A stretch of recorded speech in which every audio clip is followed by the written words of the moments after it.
അൽഹംദുലില്ലാഹി റബ്ബിൽ ആലമീൻ അസ്സലാത്തു വസ്സലാമു അലാ അഷ്റഫിൽ മുർസലീൻ വആലിഹി വസഹബിഹി അജ്മഈൻ അമ്മാ ബഅദ്. വേദിയിലിരിക്കുന്ന ബഹുമാന്യരായ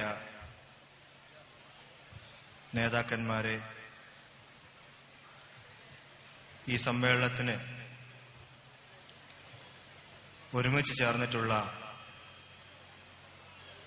പതിനായിരക്കണക്കായ ഇസ്ലാഹി പ്രവർത്തകരെ,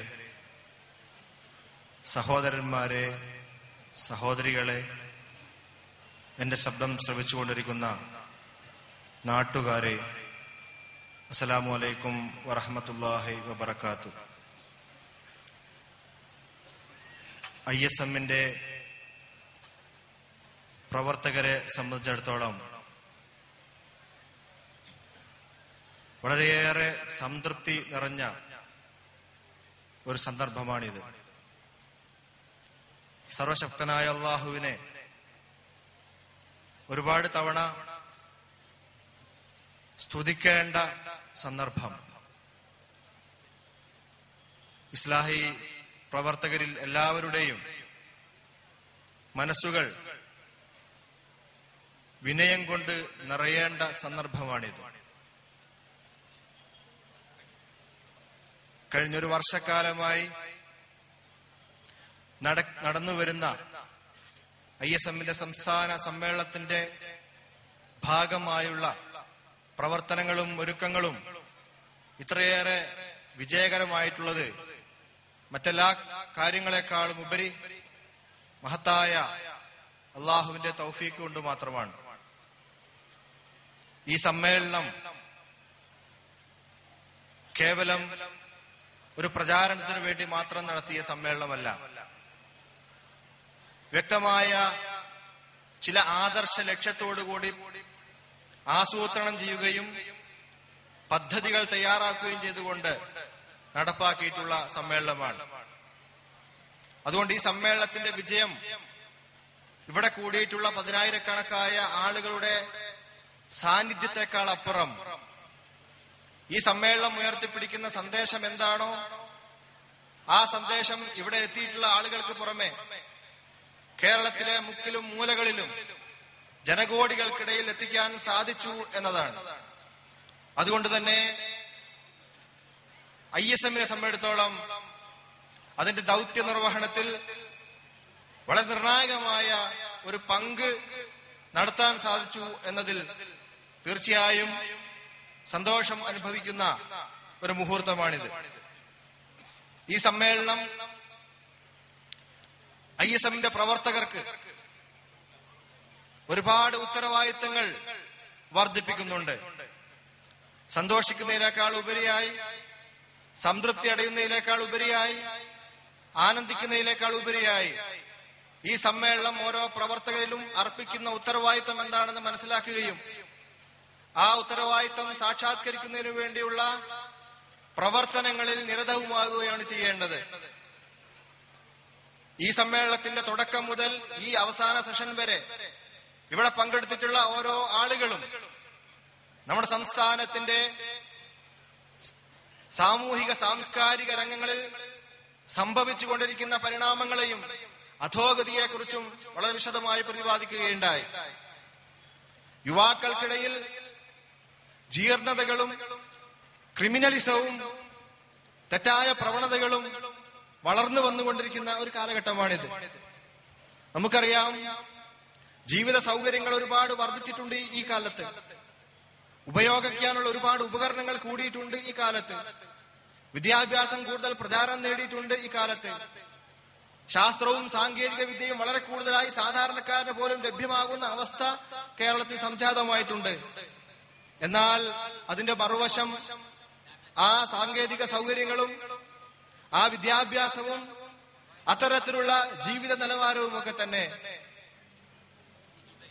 ക്രിയാത്മകമായി സമൂഹത്തിൽ, ഫലവത്തായി സമൂഹത്തിൽ ഉപയോഗിക്കപ്പെടേണ്ടതിനു പകരം വിപരീത ദിശയിൽ ഉപയോഗിക്കപ്പെടുന്ന ദുഃഖകരമായ അനുഭവവും നമ്മുടെ മുമ്പിലുണ്ട്. അതുകൊണ്ട് തന്നെ കേരളീയ സമൂഹം ഈ പ്രസ്ഥാനത്തിൽ ഏൽപ്പിച്ചിട്ടുള്ള മഹത്തായ ഉത്തരവാദിത്തം ഈ സമൂഹത്തിൽ നിറഞ്ഞാടിക്കൊണ്ടിരിക്കുന്ന ജീർണതകൾക്കും സാംസ്കാരികമായ ച്യുതികൾക്കും അധർമ്മങ്ങൾക്കും ആദർശ ശൂന്യതക്കും അരാഷ്ട്രീയവാദത്തിനുമെതിരെ ഈ നാട്ടിലെ ചെറുപ്പക്കാരെ സജ്ജമാക്കുകയും ആ ചെറുപ്പക്കാർക്ക് ധാർമ്മികമായ ദിശാബോധം നൽകുകയും ആ ചെറുപ്പക്കാരെ എല്ലാ തരത്തിലുള്ള തിന്മകളിൽ നിന്നും മോചിപ്പിച്ചുകൊണ്ട് ധാർമ്മികമായ ഒരു പുനരർപ്പണത്തിന് വേണ്ടി അവരെ തയ്യാറാക്കുകയും ചെയ്യുക എന്നുള്ളതാണ്. രണ്ടാമതായി, മുസ്ലിം സമുദായം നമ്മുടെ സംഘടനയിൽ ഏൽപ്പിക്കുന്ന ഉത്തരവാദിത്തം ഈ സമ്മേളനത്തോടുകൂടി നാം തിരിച്ചറിയേണ്ടതുണ്ട്. നമ്മുടെ സമുദായത്തിൽ ഒരുപാട് പ്രശ്നങ്ങൾ ഈ കാലഘട്ടത്തിൽ അനുഭവിച്ചുകൊണ്ടിരിക്കുന്നു. ഇവിടെ എന്റെ തൊട്ട് മുമ്പ് കഴിഞ്ഞ സെഷനിൽ സംസാരിച്ച ബഹുമാന്യനായ നമ്മുടെ MP സൂചിപ്പിക്കുകയുണ്ടായി, ഇസ്ലാമിനെയും മുസ്ലിങ്ങളെയും ഏറെ കൂടുതൽ തെറ്റിദ്ധരിപ്പിക്കാൻ സാഹചര്യം ഉണ്ടായിക്കൊണ്ടിരിക്കുന്ന ഒരു കാലഘട്ടമാണിത്. ദൗർഭാഗ്യവശാൽ നമ്മുടെ സമൂഹത്തിന്റെ ഉന്നത ശ്രേണികളിൽ വിരാജിക്കുന്ന ആളുകളിൽ പോലും നമ്മുടെ സമൂഹത്തിന് ധാർമ്മികമായ ശിക്ഷണം നൽകുകയും നിയമപരമായ നിലക്ക് അവർക്ക് സംരക്ഷണം ഏർപ്പെടുത്തുകയും ചെയ്യേണ്ട ആളുകളിൽ പോലും പലപ്പോഴും മുസ്ലിം സമുദായത്തെ കുറിച്ചുള്ള ഒരുപാട് തെറ്റായ മുൻവിധികൾ വന്നുകൊണ്ടിരിക്കുന്ന ഒരു സന്ദർഭമാണിത്. ലവ് ജിഹാദ് പോലെയുള്ള ആരോപണങ്ങളും പ്രത്യാപാദനങ്ങളും നമ്മൾ കേട്ടുകൊണ്ടിരിക്കുന്നു. നമ്മുടെ സമൂഹത്തിൽ ഇതര മതസ്ഥർക്ക് തെറ്റിദ്ധാരണ ഉണ്ടാക്കുന്ന വിധത്തിലുള്ള പ്രവണതകളും ന്യൂനപക്ഷ തീവ്രവാദത്തിന്റെ പേരിലുള്ള ശ്രമങ്ങളും ഒരു ഭാഗത്ത് നടന്നു വരുന്നുണ്ട്.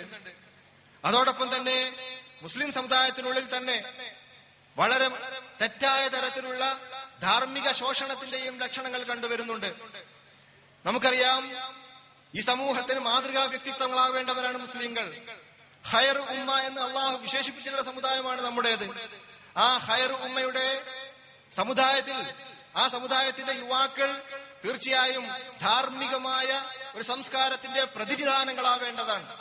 എന്നാൽ നമ്മുടെ സമൂഹത്തിന്റെ തന്നെ സംസ്കാരം പലപ്പോഴും ആ ഉജ്ജ്വലമായ അവസ്ഥയിലേക്ക് ഉയരുന്നുണ്ടോ എന്ന ഒരു പുനരാചോദനക്ക് കൂടി ഇത്തരം സന്ദർഭങ്ങളിൽ വേദിയാവേണ്ടതുണ്ട്. അതുകൊണ്ട് തന്നെ നമ്മുടെ സമുദായത്തിനകത്ത് സാംസ്കാരികമായ ഉന്നതിക്ക് വേണ്ടി, സമുദായത്തിന്റെ പ്രത്യേകിച്ച് ചെറുപ്പക്കാരുടെ ഉദ്ധാനത്തിന് വേണ്ടി അവരെ ഉണർത്തുക എന്ന മഹത്തായ ഉത്തരവാദിത്തം കൂടി ISMന്റെ പ്രവർത്തകരുടെ കൈകളിലേക്ക് ഈ സമ്മേളനം ഏൽപ്പിക്കുന്നുണ്ട്. മൂന്നാമത്തെ കാര്യം, ഈ മഹത്തായ പ്രസ്ഥാനം, ഈ ഇസ്ലാഹി പ്രസ്ഥാനം എന്തൊരു ലക്ഷ്യത്തിനു വേണ്ടിയാണോ ആരംഭം കുറിച്ചിട്ടുള്ളത്, ആ ലക്ഷ്യത്തെ അതിന്റെ ശരിയായ ദിശയിലേക്ക് എത്തിക്കുക എന്ന മഹത്തായ ഉത്തരവാദിത്തമാണ്. ഇവിടെ പറയുകയുണ്ടായി, നമ്മുടെ പ്രസ്ഥാനം മഹത്തായ പാരമ്പര്യമുള്ള ഒരു പ്രസ്ഥാനമാണ്, വ്യക്തമായ ആദർശ ലക്ഷ്യങ്ങളുള്ള പ്രസ്ഥാനമാണ്. തൗഹീദാണ് നമ്മുടെ അടിത്തറ. ഏകദൈവ വിശ്വാസത്തിൽ ഊന്നിക്കൊണ്ട് നമ്മുടെ സമൂഹത്തെ മുന്നോട്ട് നയിക്കുക എന്നുള്ളതാണ് ഇസ്ലാഹി പ്രസ്ഥാനത്തിന്റെ ദൗത്യം. ഇസ്ലാഹ് എന്ന് പറയുന്നത് തീർച്ചയായും ഈ സമൂഹത്തെ ശുദ്ധീകരിക്കുക എന്ന പ്രവണതയാണ്. ഈ സമൂഹത്തിൽ നവോത്ഥാനം ഉണ്ടാക്കുക എന്ന പ്രവർത്തനമാണ്. ഈ സമൂഹത്തിൽ അനുരഞ്ജനം ഉണ്ടാക്കുക എന്ന പ്രവർത്തനമാണ്. സർവോപരി ഈ സമൂഹത്തെ ഈ കാലത്തും ലോകത്തും ജീവിക്കാൻ ആവശ്യമായ യോഗ്യതയുള്ളവരാക്കി തീർക്കുക എന്ന പ്രവർത്തനമാണ്.